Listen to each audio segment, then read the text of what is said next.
Welcome to the podcast, Speaking to Influence, Communication Secrets of the C-Suite. I'm Dr. Laura Sicola, your host, founder of Vocal Impact Productions and author of Speaking to Influence, Mastering Your Leadership Voice. I want to do something fun today. Instead of just having one guest, we're going to bring on a panel. This is something we haven't done here before. And here's my motivation. Looking back, now that we're at the tail end of 2022, we've had some incredible successes in life in general, but especially here on the podcast. And we've got a couple of people who have cracked the top 200 and the top 100 and even beyond that. Now, and I want to bring back those guests to share what it was that made them as successful as they were in getting the rankings up as high. What is it about their communication that made it hit those numbers? Because I want you to understand why I'm so impressed by this. Understand that Apple by itself, and of course there's Spotify, Stitcher, and a whole bunch of other platforms where you may be getting your podcast today. But Apple itself has almost 2.5 million total podcasts, and there are over 600 that are in our mini niche of business management, if you're going to the official categorization of sorts. And within the category, the first 100 themselves are almost permanently cemented into place by organizations with armies of marketers and production teams and whatnot behind them.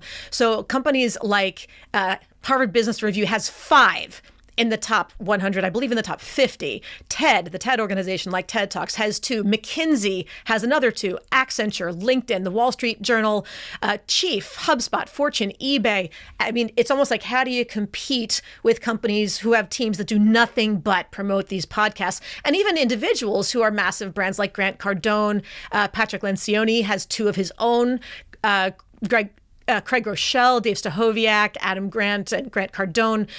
Huge names. This is who we are competing against. And that's why I'm super excited that we've been able to say, we're up there with you. So without further ado, let me make some introductions here and help you see why I am so excited about today's conversation. I want to start first with my guest from episode number 107, Kathy Govier, who's the Chief Marketing Officer of Jeppy Family Industries. And Kathy her episode ranked number 152 here on iTunes. Kathy, thank you for joining us today. Good morning. I'm so happy to be here. Thank you for having me. So as Laura said, I am Kathy Govier, Chief Marketing and Communications Officer for Jeppy Family Enterprises. Jeppy is a network of about 30 companies and brands in the comics, games, toys, and collectible space. And in my role, I am responsible for the strategy, planning, and execution of the marketing and communication initiatives across the enterprise. And I'm going to throw in a little fun fact here. Good. I think people might enjoy. I had a luncheon crashed by Dick Van Dyke. That's awesome. Because, Dick Van Dyke Zoom bombs all the time over here. No, but what fun. Okay, so where were you that he just randomly showed up and was like, I think I'm going to eat your lunch? It's a great story. So as part of my role before I joined Jeppy, I was with Warner Media. And my team was responsible for helping TCM with their film festival, specifically a lot of their events as part of the festival. And TCM does a handprint and footprint ceremony for certain celebrities every year as part of it. This was 2017. They were doing Carl and Rob Reiner. After the handprint and footprint ceremony, my team would put a luncheon on for them at Musso and Frank, which is a well-known restaurant in Hollywood, right there on the strip. And it's a star-studded luncheon typically. Billy Crystal was there. It's very fun. Of course, these are all comedians, very fun group. And my head of security came over and said, Dick Van Dyke is here and he would like to join the luncheon. I said, are you kidding me? He said, no, I'm not kidding you. Can't really say no to that. So then I went over to Rob Reiner and I said, I'm sorry to interrupt you, but Dick Van Dyke is here and he would like to join your luncheon. And he looked at me and said, are you kidding me? And I said, no, I'm not kidding you. So I went out and he said, absolutely, bring him in. So I went out and got Dick Van Dyke and escorted him into the luncheon. And hopefully took a whole lot of photographs and some video in the process. What a great experience. That was a lot of fun. Well, thank you for joining us here today. I'm super excited. Happy to be here. And let's go on to our second guest from episode number 118, Dana Reyngoudt. She is the VP of Partner Marketing at NBC Universal. And Dana's episode ranked number 144 on iTunes. Dana, welcome to the show. Thank you. Thank you so much, Laura. Thanks for having me. Glad to have you back. Tell us a little bit about yourself. Great. So I've been with NBC Universal for almost 20 years. Some people call that a lifer. But in my role as Vice President of Partner Marketing, I work with TV providers to make sure that their subscribers are aware of all of the shows that we have across all of the networks and platforms of NBC Universal. Nice. Fun fact about me, I'm a bit of a theater nerd. My husband and I actually met on stage in high school, and we've been together ever since. I like to say that's why I'm so expressive. So I'll try to avoid doing jazz hands. Nice. Your listeners won't see that. Well, they will if they tune on into the YouTube. So now everybody out there who's only listening on iTunes or on Stitcher or something, make sure you go and check out the YouTube recording of this as well, just in case there are some jazz hands that occur throughout the show. But Dana, the real question now, of course, is what was the show that you and your husband met while performing? It was called Harvey. I'm not sure if you're familiar with. Is that the one about the bunny, like the guy who? Yes. The invisible bunny rabbit. Okay, I think I saw that at the Walnut Street Theater a couple of years ago. Was he Harvey the bunny? Well, he was the Jimmy Stewart character. Got it. Yes. Were you the bunny? Harvey was his No, I played his sister, actually. Got it. The one who was in the insane asylum, or a different sister? Different sister. Different sister. I got my characters all wrong.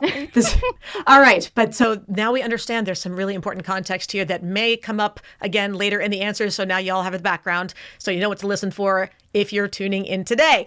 All right, moving on. Number 3, Cindy Lewis. Cindy was my guest in episode number 105. She's the Chief Financial Officer of Coho Partners, and her episode ranked a whopping 37. Take that, Adam Grant, Harvard Business Review Chief, and all those other organizations. Cindy, welcome to the show. Thank you so much, Laura. I'm really humbled the fact that I'm here today with you. Oh, we're thrilled to have you back. Yeah, tell everybody else a little bit more about you. Coho Partners is an independent, employee-owned investment management firm whose focus is helping our clients meet their financial goals. And as Chief Financial Officer, I ensure that our teams have the resources they need in order to do that. I'm also a board member of a fabulous organization called the National Association of Asian American Professionals, whose focus is on career advancement and leadership development of its constituents.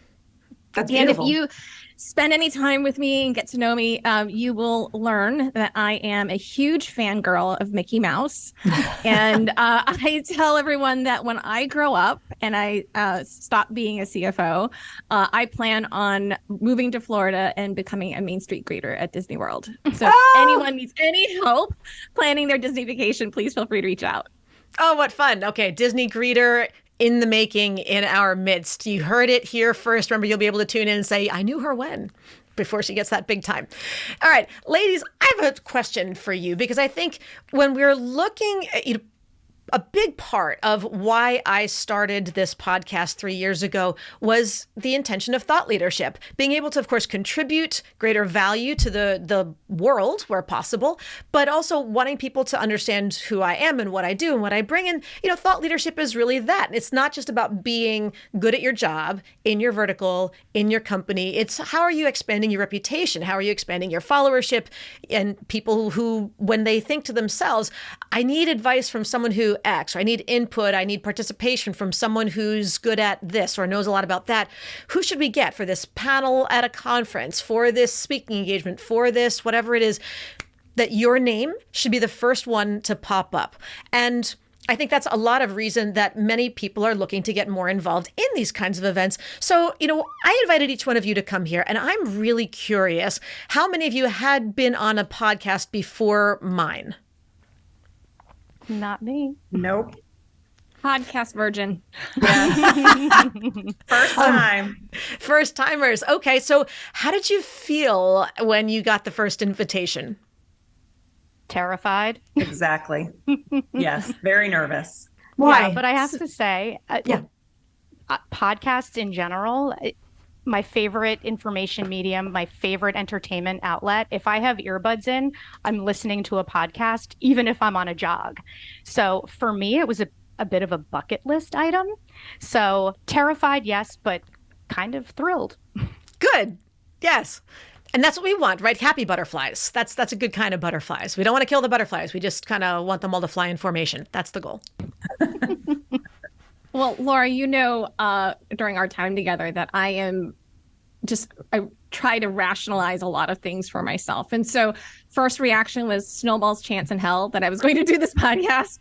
But then the professional, rational person said, perhaps this is a test of leadership. Leaders rise to a challenge. They're willing to accept risk. They're willing to bet on themselves. I agree with you. This is an opportunity to really build on that personal brand. But it was actually a personal reason that tipped me over to why I was willing to do the podcast. My daughter at the time was thinking about joining her Model UN at school, and she had such nerves about it. She's like, I've never done this before. What if I embarrass myself? Do I have anything interesting even to share? And I was trying to give her that advice of like, well, what do you have to lose? You might learn something about yourself. You might have a lot of fun. And then I was like, oh, wait a minute. I could be talking to myself. And I knew in that moment that if I wanted to be a role model to my daughter, I had to be willing to walk the talk. So I therefore decided to bite the bullet and do this challenge. And did she listen to the episode, Cindy?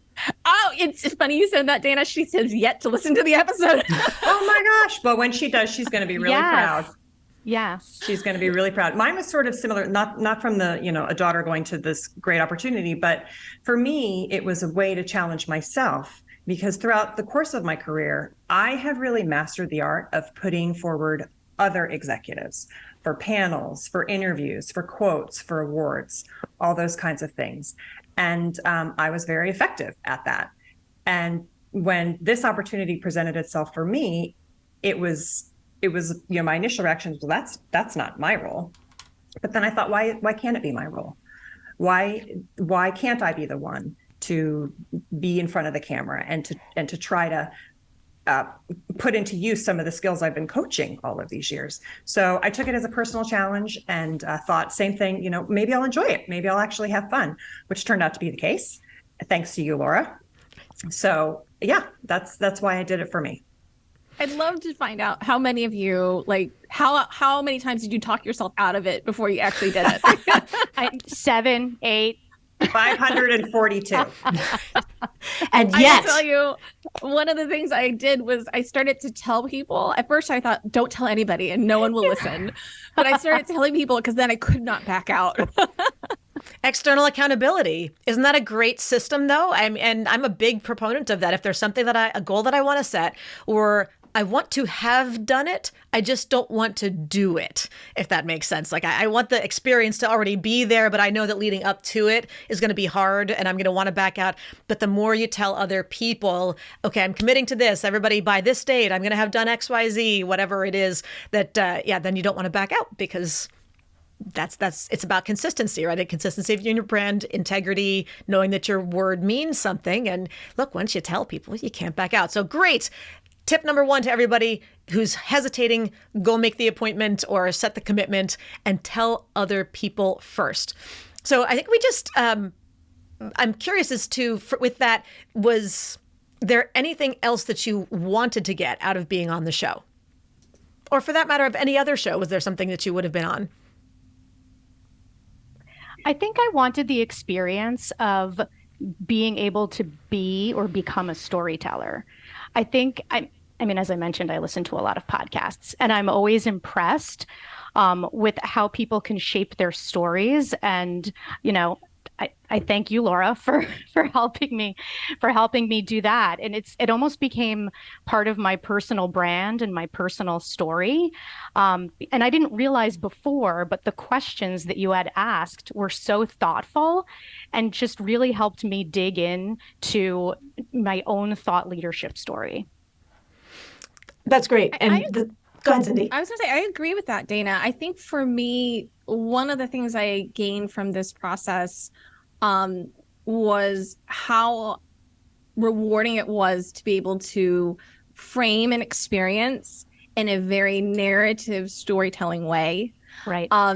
One, if you listen to my podcast, you would have heard that I shared how I found my leadership voice, and that required for me some level of authenticity about what was a rough time for me in my professional career. And it was really cathartic to be able to talk through that with Laura during the prep call. Trying to figure out, how do I frame this? How do I say this so it didn't sound like a sob story? It didn't sound like this like defining moment. And what I really enjoyed through that prep call and then in the actual telling was actually to be able to make it an inspiring journey, an influential journey in my professional career. And so after the podcast, I felt such a milestone for me that I could actually talk about this period in my life in a way that, generated that compelling storytelling. I'd be curious to know, Cindy, and everybody else can jump in on this as well, the notion of telling stories that are personal and sharing, allowing people to see you is a little bit risky, right? There's some vulnerability that comes in when you're going to tell about some of those lessons learned the hard way, or some of the challenges you experienced, or the inner critic voice that we all have at some point or other. A lot of people, I think, are afraid to share that kind of personal detail because they're afraid it will make them look weak, that it'll undermine their executive presence. And I'd be curious to know what advice you have for those people. Are those fears founded, or is there a different experience that you got out of it, or a different way to look at it? Can you show vulnerability and strengthen your executive presence and leadership image at the same time? I'm going to jump in and say, yes, you can, and you should, and you need to, because it's the reality of it all. None of us are perfect. We all make mistakes, and we can still be leaders. And being comfortable talking about those, and being able to go back to, Dana, what you said about the storytelling, to be able to talk about those in a way that people are going to listen and understand, and it's going to resonate with them. I think it is so important, and especially as leaders, it only helps.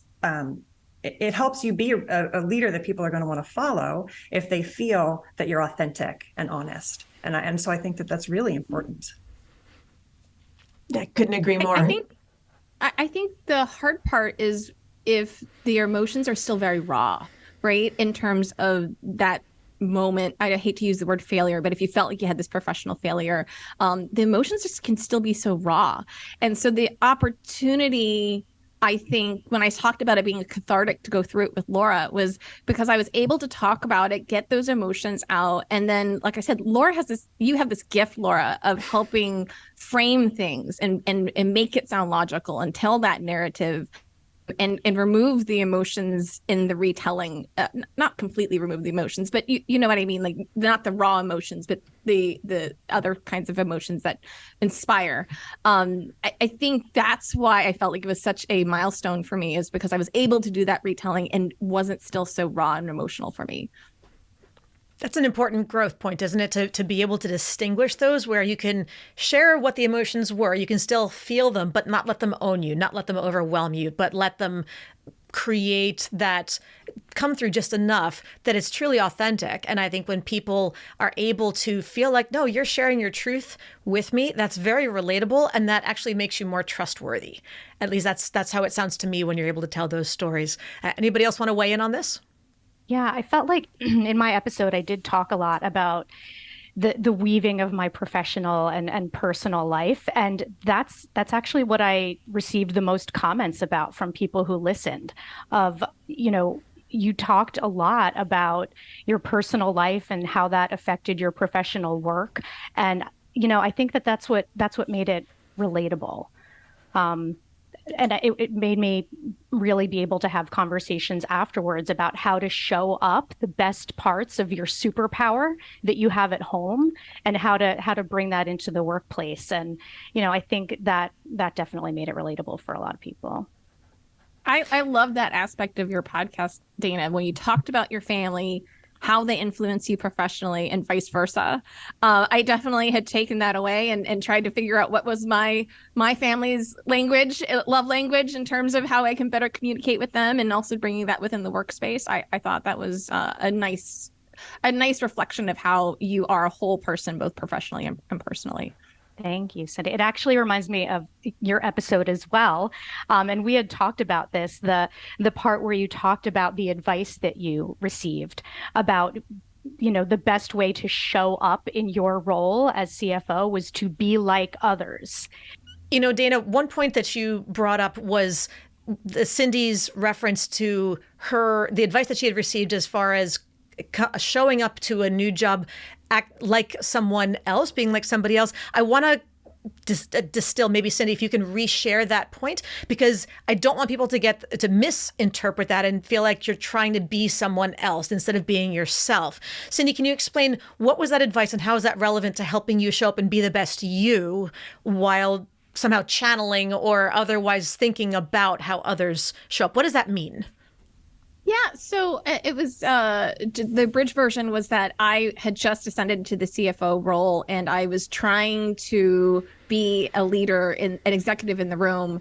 And the advice I had received from someone was that try to be like other people to get my messages across. Try to speak their language and be like them. And so, what does it mean to be really, like them? Can you clarify that? And I think at the time, I think the person was trying to convey, make myself relatable, make myself speak their language, find some commonalities, but that's not necessarily how I took it at the time. At the time, all I could think about was how I was nothing like the people in the room. And so I felt like I had to constantly be somebody else, try to emulate other people and their style and their communications. And that really started to play a role in deteriorating my self-confidence. And that came through in how I communicated. And so my lessons from that was that I needed to find my own voice, be my own person, to be more authentic to who I was. And that was going to empower me to be the leader in the room. And instead, I was just really playing small because I felt like I couldn't achieve what I was being asked to do. I think that's a challenge for a lot of new executives. When you first show up, it's almost like, do I belong here? There's a little bit of imposter syndrome that everybody experiences, the feeling like I have to prove myself, projecting a little bit onto others perhaps, and assuming that they're judging us already as being not good enough or not ready or not belonging or not one of us, something along those lines, and then figuring out a way to get through to them, to communicate in a way that they can hear, but still being ourselves. And it sounds like you were able to reconcile that need and finally find your groove. Did I hear that correctly? Yeah, I tend to be very high energy in meetings, and I felt like I had to, push that down and try to show up differently. And I'm now trying to find myself embracing who I am and maybe be a bit more strategic about when I bring the energy in the room, but at the same time still bring it, right? That's just who I am. And I think trying to be somebody else was just too difficult to sustain in the long run. Yes. And no one ever should try to be someone else, regardless. You got to be you. Go with the prismatic voice. We talk about that in the book and all that kind of fun stuff. Just find the part of you that they're going to be best able to relate to and speak through that channel so that you can have that connection without losing who you are. So I'm curious now, with regard to the process, what is something that you learned through doing this podcast experience? For me, it was about learning how to tailor communication styles. I know that this is a topic that comes up in multiple episodes, but for me, even when we were discussing the topics prior to the recording, I went through my elevator pitch and you were like, So I think it's really important to be able to shape the message that you want to convey, and really think about the audience that you're conveying it to. And that shows up at work every day for me. And that's important, to be able to speak the group's languages. And that's really relevant to what Cindy was just mentioning a moment ago. Mm-hmm.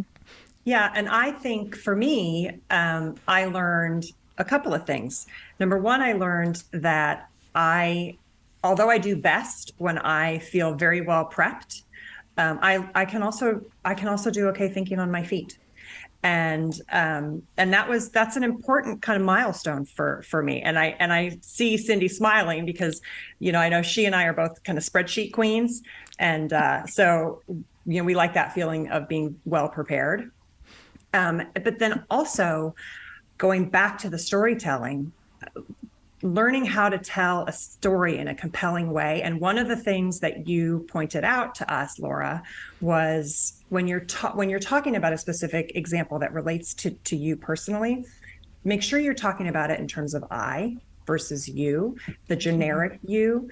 And it was something that I hadn't really thought about before, saying, for example, I went to the store and I bought milk, and then this happened, and then this other thing happened, instead of saying, so when you go to the store and you buy milk, and I've noticed since then that other people who I think are good storytellers, that's how they do it too. And maybe you talk to them as well. I don't know.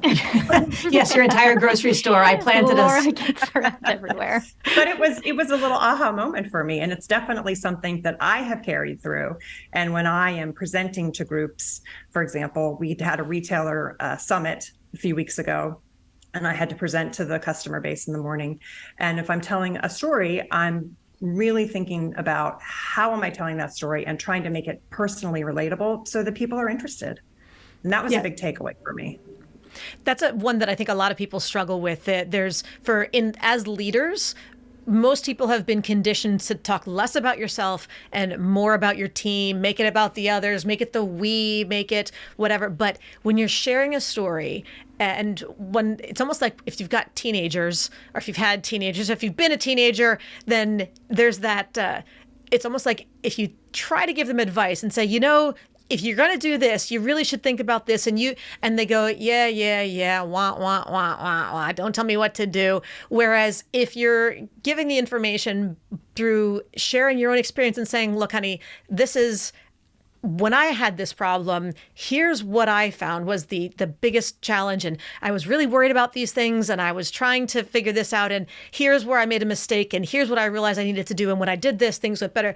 They'll go, oh, okay. Well, gee, and then they'll take note, like, well, I certainly don't want to step in it the way you stepped in it. So I'm going to avoid that pitfall. And if that worked for you, okay, maybe I'll take note about that did work for somebody, and I'll know that that's an option for me too. It's like, as long as you don't tell them what to do, they'll do it. But if you tell them what to do, they'll deliberately do the opposite. It's very odd. But in storytelling in the podcast world, I have found that makes a difference. And so just being able to make the lesson more about how you learned it than what they should learn somehow gets the job done better. So thank you for bringing that up, Kathy. Yep.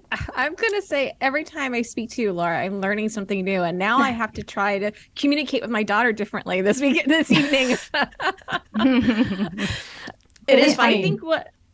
I think what I learned from the process, we alluded to the prep calls, Laura, that you do with each of your podcast guests. And what I really enjoyed through that process, that experience, was the iterative nature of the prep call. I knew the points and stories I wanted to tell. I would share them with you, and you would help me think about a different turn of phrase or really emphasize this particular point. And I actually had a really big presentation last week that was trying to deliver a very complex concept to a very broad audience. And I actually found myself leading up into that presentation, speaking to colleagues of mine and saying, well, if I said this, how does that sound to you? If I said X, Y, and Z, does that resonate with you?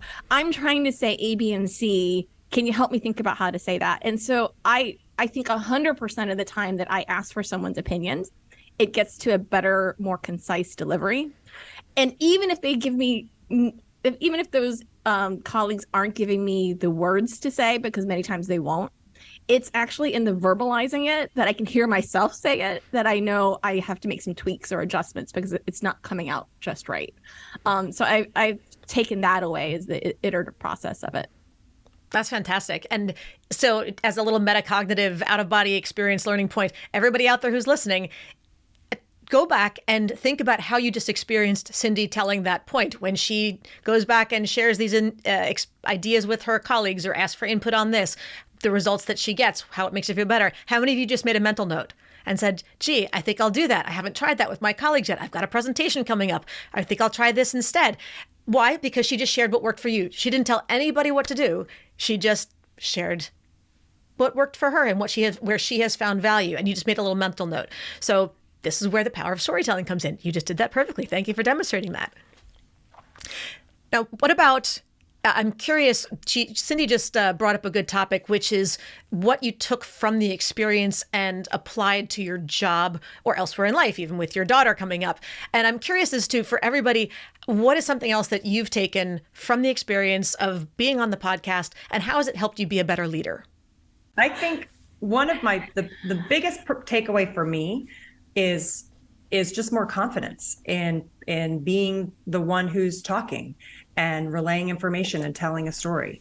I talked earlier about how in my role, it's part of my job to put other people in front of the camera, and I take a more behind the scenes kind of role. So that confidence, it just permeates everything that you do after you start to kind of feel it. We all talked about how nervous we were before we started, and then how the preparation really helped, talking through our answers and making sure that we felt confident and comfortable in how we were delivering them. And then actually watching our episodes afterwards. I know when mine came out, I sent it to somebody before I even watched it. I was like, oh God, okay, here it is. I'm going to send it. And then I got such a positive response from it. Then I watched it. And then it was, I was like, you know what? That actually was pretty good. I was pretty proud of myself. So that confidence has just carried through in the day-to-day. So that was an important milestone for me. That's great. And we want people to feel that. Yes, go ahead. I was gonna say, I love that, Kathy. I know we talked about the fact that for the 90 minutes of the recordings that we did, many of us didn't remember a single moment of it. So to be able to afterwards listen to it and then feel pretty good about it afterwards is Yes. Yeah, it's also a good icebreaker. Hey, I was on a podcast. I actually had a surreal experience. We have a group of interns that come in every fall and every spring, and the latest batch of interns came in and set up all of their informational interviews with senior leadership. And, they just set up a half an hour on your calendar, and they want to hear about you and how you made it to the company and what your experience is. And a couple of weeks ago, I had an intern who came in very prepared and said, I actually listened to your podcast episode, and I have a few questions for you. Oh, how cool. Great. What fun. I love that. Yes, and he actually talked through how he did the challenge that I put forth on the episode and how what cool his is that? experience was from That's it. great. You're Yeah, molding minds, Dana. It was great. It was great. And it certainly shows you that somebody also they did their homework, right? They came in to talk to you. They said, who am I meeting? I'm going to meet with Dana. Let me learn about Dana. Oh, I'm going to listen to that podcast. I'm going to have something to talk to her. I'm going to try her challenge. That's somebody who did their homework. That's impressive. He wins for most prepared intern informational, 100%. That's great. Yes. Then, okay, so you shared how you felt. How did each of Kathy shared how she felt after finally hearing it. Dana and Cindy, how did you feel? We know how you felt beforehand. Nerves and things kicked in. Pull all that, right? Then in the middle of it, Cindy mentioned blacking out a couple of times and all these things. Metaphorically speaking, nobody worry, didn't actually happen. But the afterwards, when all was said and done, the episode drops, you see it pop up on your screen, on your phone, or wherever it was. What were you thinking? And then when you listened, what was your reaction? I mean, I wasn't prepared for the whole pop-up on the screen notification part, but I will never forget that. I was standing in my bathroom doing my makeup, and I had my phone on the vanity, and it popped up, and it was a moment. Your podcast episode dropped. It was definitely cathartic. I think, a few of you already said that word to describe it, but I think that's a really great word. It was, the stamp on the accomplishment of getting it done, and then actually listening to it. I mean, no one likes the sound of their own voice. I mean, I certainly don't like the sound of my own voice. So it was very surreal, but, we had a conversation and people listened, and we shared really good tips and stories, and, it was just a cathartic experience. That's great. Were you happy with what you heard? Were you happy with what you heard afterwards? I was. I was happy with it. I felt like the prep call mattered for sure, as we've all been saying. And I was very focused on getting my points across beforehand. And I honestly did not realize that I did until we heard it because of that whole blackout period. But yes, I was definitely happy with it. I wanted to send your editing team a fruit basket because I feel like they made it sound wonderful and magical, and that I sounded coherent. I was relieved that I didn't embarrass myself, and pleasantly surprised, Laura, afterwards when you told me how well the episode did. I think it was a sense of accomplishment for me to rise to that challenge. I talked about that to me was a characteristic of a leader, and I was really trying to challenge myself to do it and talk myself into doing it. So once it had dropped and I actually heard it, that was a sense of I had fears, I had concerns, but I did it anyways, and that was really a really amazing thing to feel. That's the definition of courage, right? In the end, it's not about being fearless. Nobody's fearless. Being courageous is about feeling the fear and doing it anyway. Not letting that stop you and not staying in the comfort zone, stepping out. And look at the success you've had since, which is amazing. Kathy, how about you when you finally heard it? Well, I think, like I said earlier, I was proud of it. I felt very proud of it, that I had conquered the fear. I had put it aside and prepped. Again, prep to me was a big piece of me feeling comfortable going into it. And then, I was very proud. And then also super pleased when I found out how it performed, Yes. That was great. That was great. And I also, Dana, had people contacting me who listened and said, I did your challenge. My challenge was for people to get reviews on LinkedIn. Request LinkedIn reviews. And I had several people who contacted me and told me that they had done it. And I thought that was fantastic. So there was felt like a little bit of helping other people, giving back. It was a very good feeling. There's something really beautiful when someone contacts you and says, hey, I just want you to know you made a difference.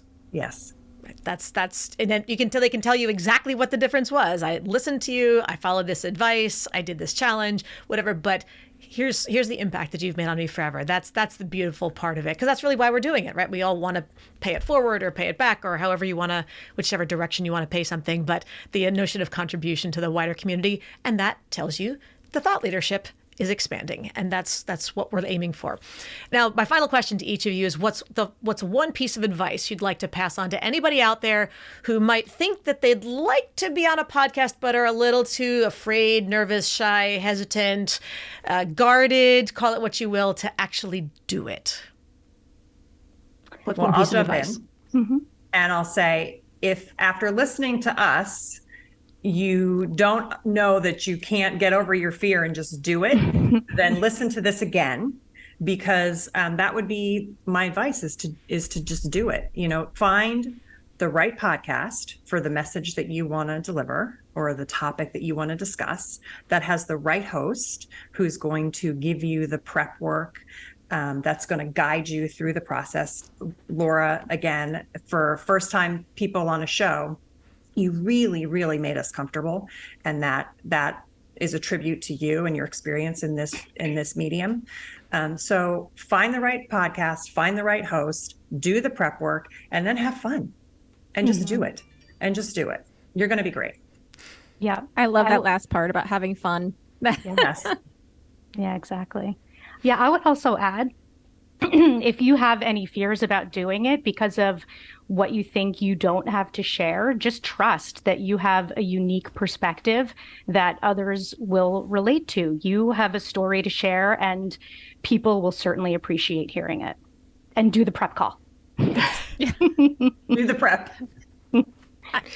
I think I was so worried that I wouldn't have anything insightful to say. What could I say that hasn't been said before? And I listened to many of Laura's past guests in preparation for my podcast, and I'm like, oh, I can't say that. No, that's already been talked about. But a close friend of mine had said to me, what was the best advice that I've received from a boss, mentor, or friend? What was a insight that I had learned from someone that had inspired me. Now, take that advice and insight, and how did I live that in my life? How did I experience that? And it was individualizing these best advice and insights that I've received, and coupling that with my personal experience was what was going to make a compelling story, and that was going to make the compelling thought leadership. So I didn't have to feel this pressure of coming with something that no one has ever talked about before. This was about sharing the best advice I've ever received professionally, and marrying that with my personal experiences. So that would be my advice: is you do have something insightful and compelling to share. You just have to think about it maybe in that frame. Mm-hmm. That's how you be you, Cindy. Exactly. Yeah. Oh, yeah. It took me a while to get there. And Cindy, as usual, had a method. She had a system. She figured out the system and she followed the system from start to finish. So perfect, 100% Cindy, authentic from start to finish. Ladies, this has been a lot of fun. Please give us, everybody out there, a sense of how they can follow you, how they can learn more about you, about your company. Where do we go for more information? I'll jump in first. Great. You can follow me on LinkedIn, Kathy Govier. And you can also check out my company at JeppyFamilyEnterprises.com. Terrific. Dana? You can also find me and follow me on LinkedIn, as well as NBC Universal. And you can also check out NBCUNIcareers.com for any career opportunities you might be interested with NBCU. Great. Cindy? You can find me and Coho Partners on LinkedIn, as well as you can find Coho Partners at cohopartners.com. Perfect. Well, ladies, this was so much fun. Thank you for joining me today. Thanks for having us. Thank you for having us, Laura. Such a pleasure. Thank you. And to everybody else out there, thank you, as always, for listening in. Be sure to subscribe if you are new to the show so you never miss an episode. And don't forget to give us a 5-star rating on Apple Podcasts, iTunes, Spotify, Stitcher, CastBox, wherever you get your podcasts, so we can help even more people to increase their confidence, presence, and influence. And finally, if you want to download my free guide to equipment recommendations for virtual influence, including my picks for microphones, lights, and more, go to speakingtoinfluence.com. I'm Dr. Laura Sicola, and you're listening to Speaking to Influence, Communication Secrets of the C-Suite. Hi, everyone. This is Dr. Laura Sicola, and I want to sincerely thank you for listening to the Speaking to Influence podcast. If you love listening to these episodes as much as I love bringing them to you, be sure to subscribe so you never miss an episode. And please go to iTunes right now to rate and review our podcast in order to help us expand our reach so even more people can master the 3 C's to command the room, connect with the audience, and close the deal. Thanks for listening to Speaking to Influence, Communication Secrets of the C-Suite, the show for leaders who want to speak with impact. The hosts, producers, owners, and media distributors of the show make no guarantees that the strategies and information discussed will result in profit or other success and may result in losses. The opinions and statements of the hosts and guests do not necessarily reflect the opinions of the owners, staff, managers, broadcasters, or sponsors of the show. No medical or psychological therapy or personal or professional wellness or relationship advice is offered in the show. You are advised to seek counsel on matters related to your health, family, relationships, job, or other business and legal matters from licensed advisors in those areas prior to making any changes in business or lifestyle. No information provided may be suitable in your situation. As always, take responsibility for the decisions and actions you take, including the reactions they may make in your work, family, health, and life.